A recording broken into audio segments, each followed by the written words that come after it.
On Prajwal Revanna, remember the SIT was to ask for custody in front of the Special Magisterial Court today, and now we are learning that the SIT has been granted 7 days of custody of Prajwal Revanna. His 7-day custody is in fact going to end on the 6th of June. This is the latest that we are learning. Remember, all day today the SIT in fact had to go ahead with some procedures. First he was taken for his medical checkup and then later to the Magisterial Court, where we are now learning that the SIT has been granted 7-day custody of Prajwal Revanna. Let's quickly go across to Akshara at the moment. Akshara, how crucial is this custody now going to be? What happens next?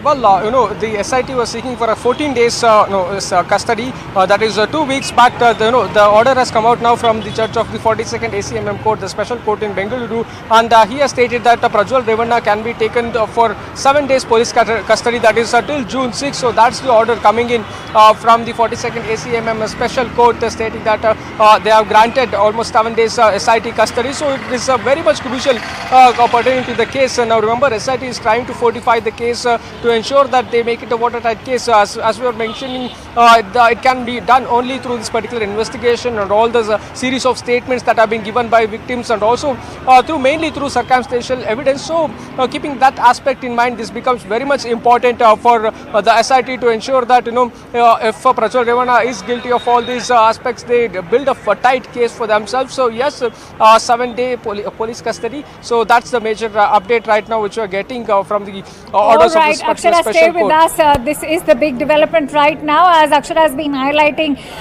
that 14 days of custody was asked by SIT, but they've been granted 7 days. Let's quickly go across to Harish. Harish, as we've all been talking about fortifying the case, we've seen multiple spot mazars also being conducted over there in the Hassan residence of Prajwal Revanna.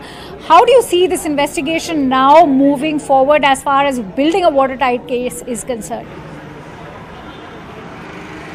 Well, one aspect becomes very clear listening to the arguments put forth by the SIT in this hearing that took place. The focus right now is on digital devices used for recording these videos. The SIT says that there is one phone to which there is a facial recognition lock and only 2 people have access to it. One is Prajwal, other is his friend Madhu. So they are saying we need to establish who's the one who's unlocked that phone and who has circulated these videos. That's one. Second, they are also saying that we need to access and retrieve this phone that has been used to capture these videos. Remember, they already have one phone that was seized from Prajwal Revanna that was on him when he was arrested at Bengaluru International Airport.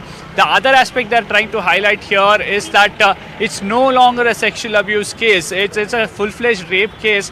There are cases where the victim has been abducted and they have tried to pressurize her. That was the strong argument put forth by the SIT. SIT not mincing any words. They said we are not dealing with any other crime or a criminal. They are saying the person we are talking about is a sadistic pervert that we are talking about, and that's the reason they were pushing for a longer custody. But nonetheless, the court saying that till June 6th, the SIT will have his custody. The court perhaps did not believe in the argument that Prajwal Revanna's team made that he hadn't absconded.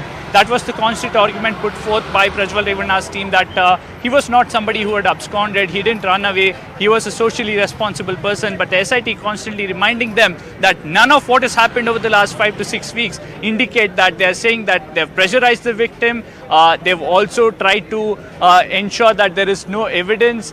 The man was absconding, he was abroad, they did not respond to notices, and that's the reason they have got this custody. Now we have to see how they go about probing this. Will they take him immediately to Hassan? Can they manage to retrieve that phone that has been used to record these videos? That's exactly what I was about to ask you, Harish. In fact, will focus now shift to Hassan? Because remember, it is the maximum crimes have in fact been committed in Hassan, as reports are indicating. Not to forget the fact that his mother, Bhavani Revanna, will also be interrogated by the SIT tomorrow in Hassan itself.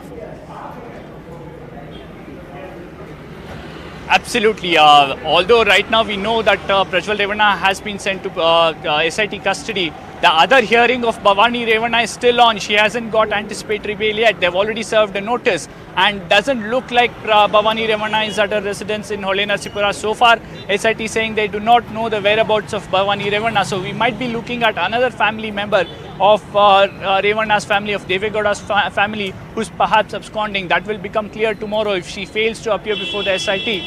More importantly, procedurally and logically, the next important step for the SIT to do is take Prajwal Revanna to Hassan. They have to do a spot mazar. They have to visit the scene of crime of all these cases, recover whatever they can. Remember, even a few days back, they had visited that MP's quarters.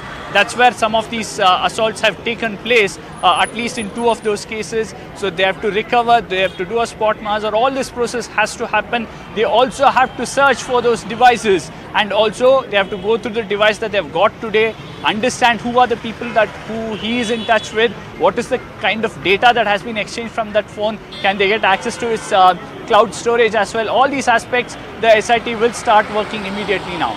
Absolutely. So, going by everything that you're sharing with us, digital evidence becomes extremely crucial. Having said that, what is the possibility that Prajwal Revanna, now that he has arrived in the country, may be brought face to face with the victims?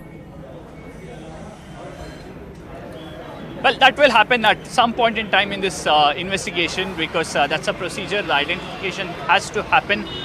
That might happen a little later is what we understand, but that will be done as well. Second, and most importantly, they will also have to build a watertight case here. Remember, one aspect that we need to highlight here is the fact that some of these crimes have happened 2-3 years back.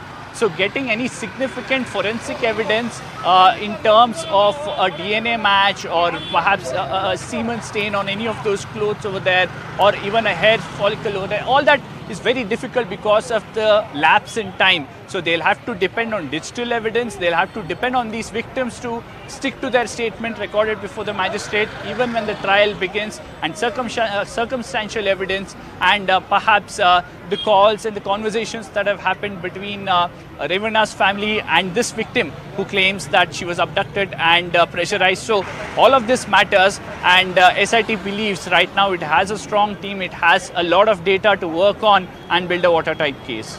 All right, many thanks to you, Harish, for bringing in all those latest inputs.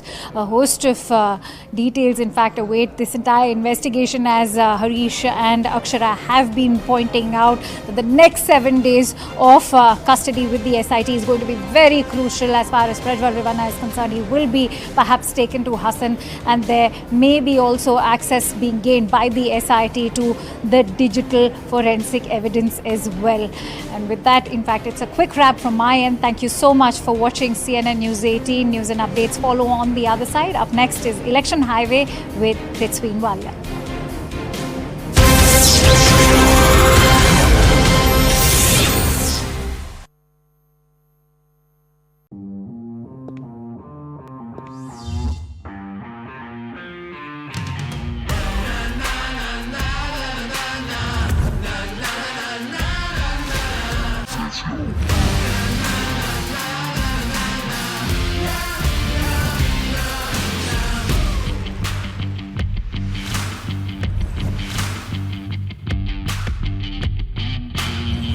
Make informed decisions with comprehensive analysis on the go. Strengthen your portfolio with real-time market updates on the go. Create effective strategies with insightful expert opinions on the go. Grow on the go with CNBC TV 18. Now streaming live 24/7 on YouTube. Thank you for watching CNBC TV 18. For all the latest news and updates, do follow us on our social media platforms.